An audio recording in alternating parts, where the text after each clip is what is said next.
പനിയൊക്കെ മാറിയിട്ടുണ്ട് കേട്ടോ. പനിയൊക്കെ മാറിയിട്ടുണ്ട്. അപ്പം ഞാനിന്ന് ഒരു വീഡിയോ ചെയ്യാനാണ് വന്നിരിക്കുന്നത് കേട്ടോ.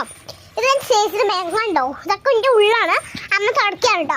അപ്പം ഇത് എൻ്റെ പഴയ വീട്ടിൽ ഞാൻ ചെയ്തതാണ് കേട്ടോ. ഇന്നലെ ഞാൻ പുതിയ വീട്ടിലാണ് ചെയ്തത്. അപ്പം ഇന്ന് ഞാൻ പഴയ വീട്ടിലാണ് ഇരിക്കണം, പുതിയ വീട്ടിൽ കെട്ടി കഴിഞ്ഞപ്പോൾ അതിന് കുറച്ച് പറഞ്ഞ് നമ്മൾ ഇന്നലെ പുതിയ വീട്ടിലാണ് ചെയ്തത്. ഇന്ന് പഴയ വീട്ടിൽ ചെയ്യാൻ പറ്റിയിട്ടുള്ളത്. അപ്പം പഴയ വീട്ടിൽ കുറച്ച് വീഡിയോസിലാണ് വരാൻ നോക്കിയത് കേട്ടോ. അപ്പം ഞാൻ സ്കൂളിൽ പോകാൻ എല്ലാം റെഡി ആയിരിക്കുകയാണ്. എൻ്റെ മുടി എന്തൊക്കെ ആയിട്ടുണ്ട് ഞാൻ നോക്കാൻ വന്നിരുന്നു കുറച്ച് വീഡിയോ അല്ലെങ്കിൽ ഒന്നുമല്ല. അപ്പം എൻ്റെ ചേച്ചി മുടി വെട്ടിയതൊക്കെ നിങ്ങൾക്ക് കാണുന്ന ഇന്നലെ ഒന്നും അത്ര കണ്ടില്ല. ഇന്നലെയാണ് അപ്പം വെട്ടിയത്, മില്ലാണ് വെട്ടിയത്. അപ്പോൾ നിങ്ങൾക്ക് അറിയാൻ അവർ കമൻറ്റ് ചെയ്യുക. അപ്പം ഞാൻ ഇന്നലെ ചേച്ചിയൊക്കെ കാണിച്ചു തരാൻ വിചാരിച്ചു. അപ്പം ചേച്ചി ഈ വീട്ടിലായിരുന്നു. അപ്പം ഞാൻ കാണിച്ചു തരാൻ വിളിച്ചിട്ട് നിങ്ങൾ ശരിയെടുക്കും കേട്ടോ. അടുത്ത